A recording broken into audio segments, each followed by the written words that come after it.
Hello, we're going to do chapter 39, and then I'm going to take a brief break while I wait for some tea to brew, and then I am going to hop in and start super early on narrating audiobooks today. I'm off from the day job because it is Juneteenth for us, and my job is generally closed around I don't work for a bank, but we're generally closed on bank holidays, so I don't remember us being closed last year, but because it was the first year, I think that may have been why. Actually, I think last year was on a Sunday. That's probably it. Anyways, I don't remember us being closed last year, but today we are.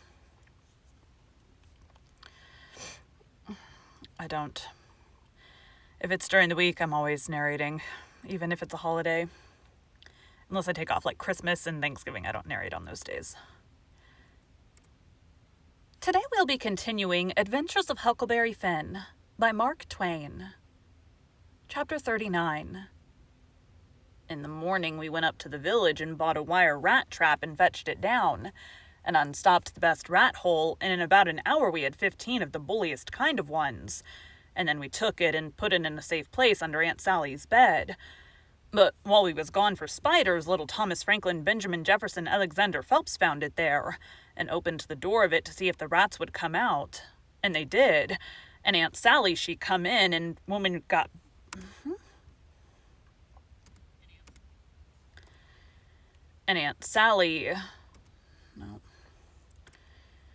And Aunt Sally, she come in, and when we got back, she was standing on top of the bed raising Cain, and the rats was doing what they could to keep off the dull times for her.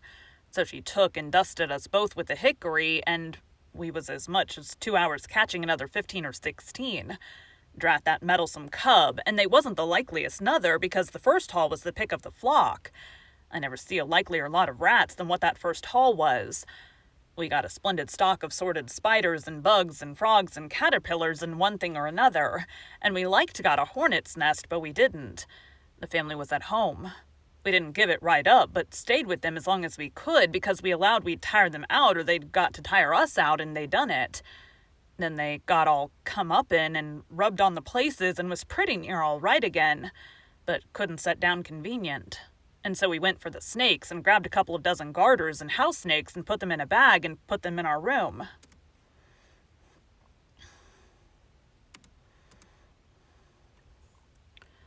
Put them in a bag. Put them in our room. Put it in our room.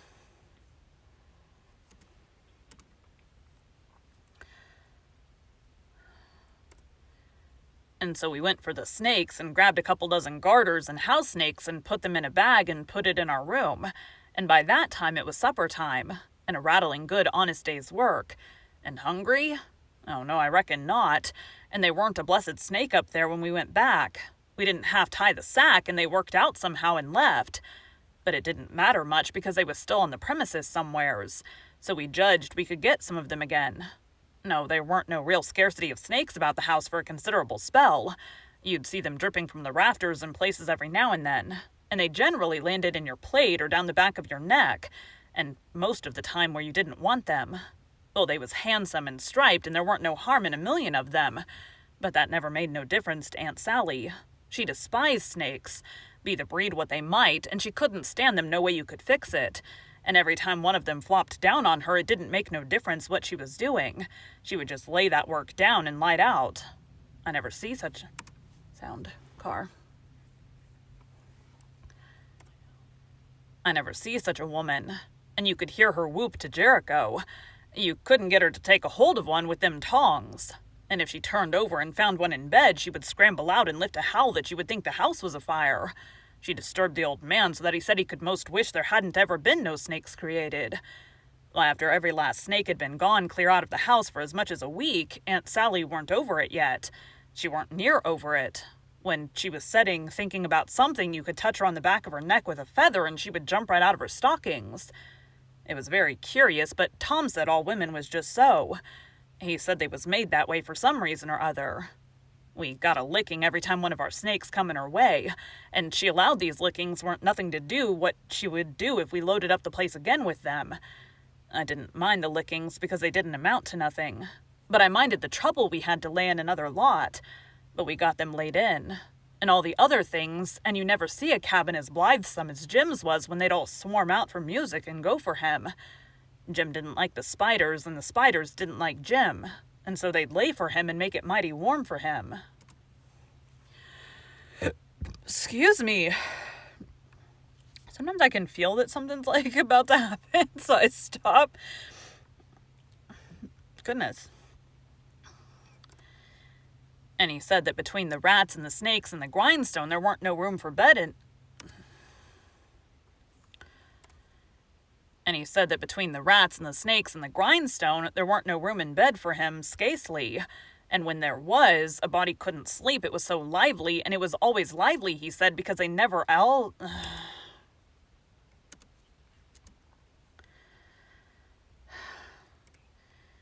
And when there was, a body couldn't sleep. It was so lively, and it was always lively, he said, because they never all slept at one time, but turnabout.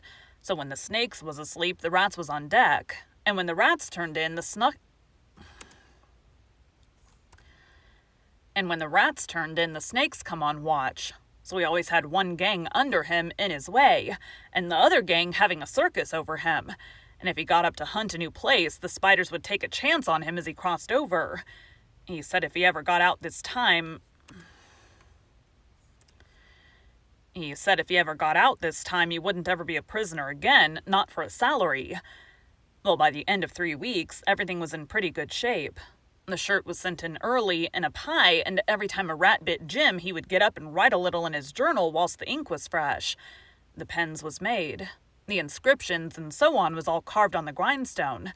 The bed leg was sawed in two, and we had ate up the sawdust, and it gave us a most amazing stomach ache. We reckoned we was all going to die, but didn't. It was the most undigestible sawdust I ever see, and Tom said the same. But as I was saying, we got all the work done now, at last. And we was all pretty much phased out, too, but mainly Jim. The old man had wrote a couple of times to the plantation below Orleans to come and get their runaway servant, but hadn't got no answer, because there weren't no such plantation. So he allowed he would advertise Jim in the St. Louis and New Orleans papers. And when he mentioned the St. Louis ones, it give me the cold shivers, and I see we hadn't no time to lose. So Tom said, now for the non-anonymous letters. What's them? I says. Warnings to the people that something is up. Sometimes it's done one way, sometimes another. But there's always somebody spying around that gives notice to the governor of the castle. When Louis XVI was going to light out of the Tuileries, a servant girl done it. It's a very good way, and so is the non-anonymous letters. We'll use them both, and it's usual for the prisoner's mother to change clothes with him, and she stays in and he slides out in her clothes. We'll do that too. But looky here, Tom, what do we want to warn anybody for that something's up? Let them find it out for themselves. It's their lookout. Tom is stupid. I think I'm going to start working out again today. I need it. I think that's part of this. I'm pretty sure my breath issue, because I do not have this breath issue later in the day. I'm pretty positive it is coffee. I'm not willing to give that up though. But I am going to start working out. I used to, a few years ago, so I had my daughter in 2014 and 2015, almost exactly a year later, I started working out and dieting and crazy stuff and lost 80 pounds. It was obsessive. I have a tendency to, what is it called? Hyperfixate on things, and that I hyperfixated on for several years. I eventually started running. I did a couple half marathons, and then my knees did not appreciate the half marathons. It was excruciatingly painful, and so for the running, I had to start eating more because I would get to the end of a long run and my body would just be so exhausted. I would feel like I was going to pass out. And so I started eating more and I started gaining the weight back. And then I kept eating more and I kept gaining the weight back. So now I am almost back where I started several years ago. It did take me 8 years to gain it all back though. Or from when I started, 15 to now. That's 8 years. So it really started in earnest. I think I did the running in 18 and then it just kind of slowly came back on after that. Anyway, so I need to start working out healthily, on a normal basis. Not insane, and work on losing it slowly and I've been eating better. So I've lost some, not a lot. We stopped eating out as much, which was a huge thing that we were doing a lot of. It's always me. I'm always like, I want to order dinner, and then we do. So now I have deleted DoorDash from my phone. Although I did re-download it yesterday because my husband wanted something for Father's Day. So I downloaded it, and then I deleted it after the food got here. So just that extra, you have to think about it because it's not on your phone. So you have to go to the App Store to download it and then wait for it to download and then log into it. And it's just an extra step that I have to actually consciously do it.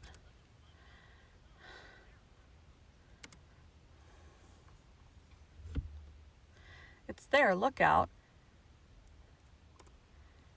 Yes, I know, but you can't depend on them. It's the way they've acted from the very start. Left us to do everything.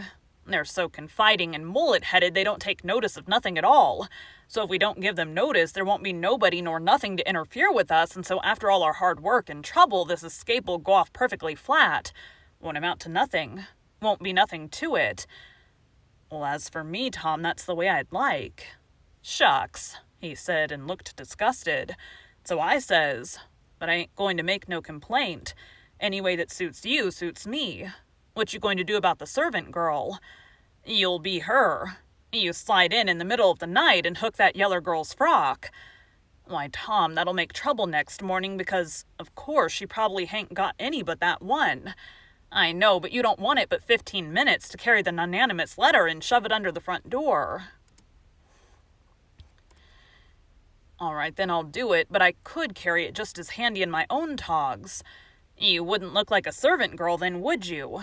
No, but there won't be nobody to see what I look like anyway. That ain't got nothing to do with it. The thing for us to do is just to do our duty and not worry about whether anybody sees us do it or not. Hain't you got no principle at all? All right, I ain't saying nothing. I'm the servant girl. Who's Jim's mother? I'm his mother. I'll hook a gown from Aunt Sally. Well, then you'll have to stay in the cabin when me and Jim leaves. Not much. I'll stuff Jim's clothes full of straw and lay it on his bed to represent his mother in disguise. And Jim'll take the servant woman's gown off me and wear it, and we'll all evade together. When a prisoner of style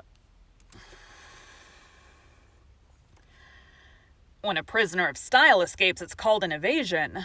It's always called so when a king escapes, for instance. And the same with a king's son. It don't make no difference whether he's a natural one or an unnatural one.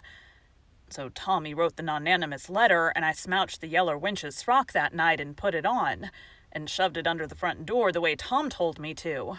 It said, "Beware, trouble is brewing. Keep a sharp lookout, unknown friend."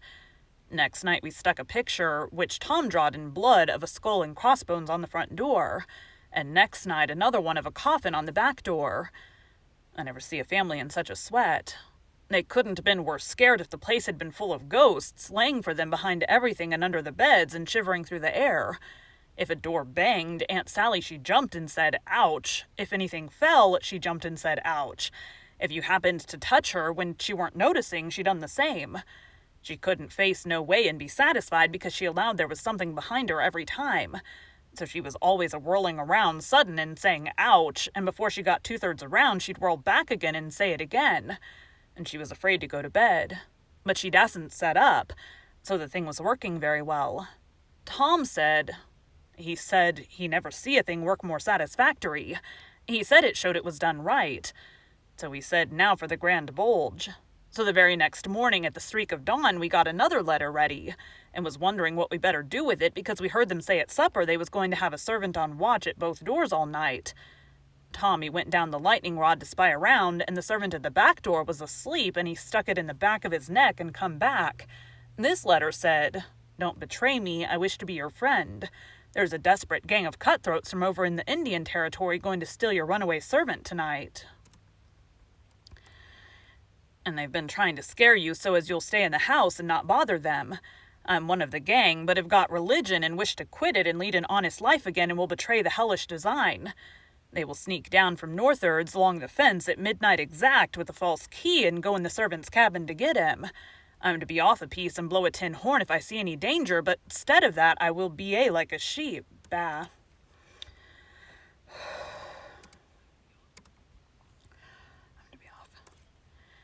I'm to be off a piece and blow a tin horn if I see any danger. But instead of that, I will baa like a sheep soon as they get in and not blow at all. Then whilst they're getting its chains loose, you slip there and lock them in and can kill them at your leisure. Don't do anything but just the way I'm telling you. If you do, they'll suspicion something and raise whoop jamboree. I do not wish